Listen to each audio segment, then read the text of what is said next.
Hello, Christ is in our midst. I'm Father Kevin Long of St. Elias Antioch Orthodox Church in Newcastle, Pennsylvania. Today is Tuesday, April 23rd, 2024.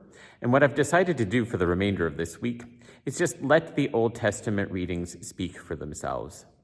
There are many spiritual gems that can be pulled from each of those readings. And so I invite you to listen to them being read, pray over them, and if you have any thoughts, feel free to leave them in the comments section below, and we can discuss them as the week progresses. So this is the last week of Lent. Next week begins Holy Week. So I pray that God will give you good strength and give you the guidance that we all need in this day and age to make good decisions that are pleasing to our God. So read those texts as you see them on the screen, and may they be of benefit to you and to those that you love. Have a great day. God bless you. A reading from the book of Genesis, chapter 31, verses 3 through 16. Then the Lord said to Jacob, "Return to the land of your fathers and to your kindred, and I will be with you."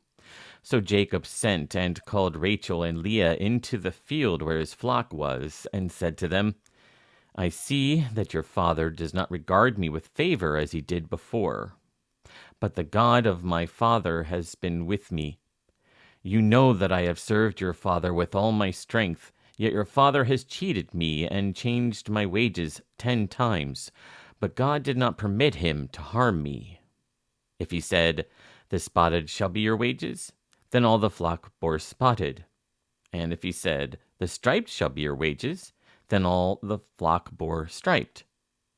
Thus God has taken away the cattle of your father and given them to me. In the mating season of the flock I lifted up my eyes, and I saw in a dream that the he-goats which leaped upon the flock were striped, spotted, and mottled. Then the angel of God said to me in a dream, 'Jacob,' and I said, 'Here I am.' And he said, 'Lift up your eyes and see. All the goats that leap upon the flock are striped, spotted, and mottled. For I have seen all that Laban is doing to you. I am the God of Bethel, where you anointed a pillar and made a vow to me. Now arise, go forth from this land, and return to the land of your birth.' Then Rachel and Leah answered him, 'Is there any portion or inheritance left to us in our father's house? Are we not regarded by him as foreigners?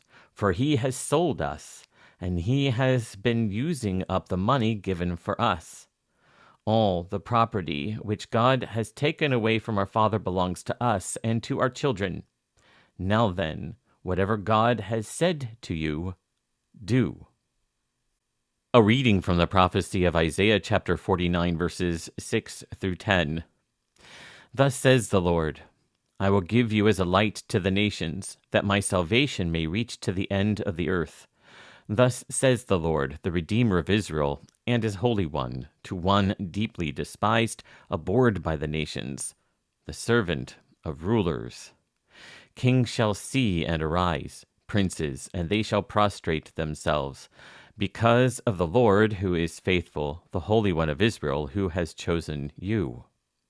Thus says the Lord, in a time of favor I have answered you. In a day of salvation I have helped you. I have kept you and given you as a covenant to the people, to establish the land, to apportion the desolate heritages, saying to the prisoners, 'Come forth,' and to those who are in darkness, 'Appear.' They shall feed along the ways. On all bare heights shall be their pasture. They shall not hunger or thirst, neither scorching wind nor sun shall smite them.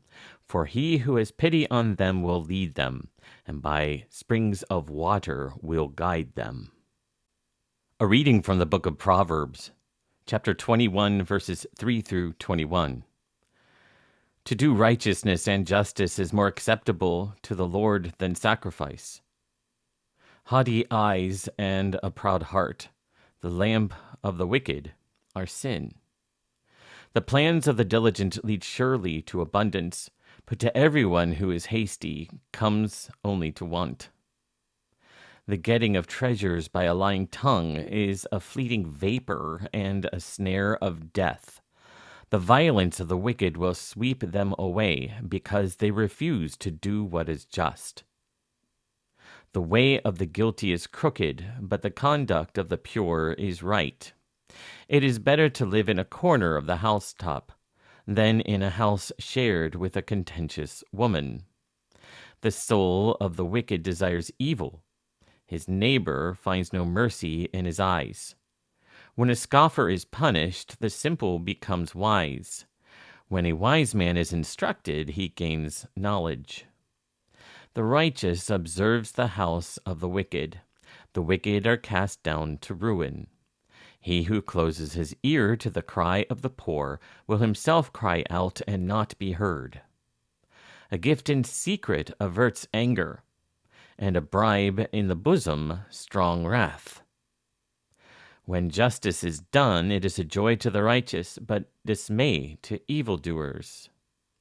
A man who wanders from the way of understanding will rest in the assembly of the dead. He who loves pleasure will be a poor man. He who loves wine and oil will not be rich. The wicked is a ransom for the righteous, and the faithless for the upright. It is better to live in a desert land than with a contentious and fretful woman. Precious treasure remains in a wise man's dwelling, but a foolish man devours it.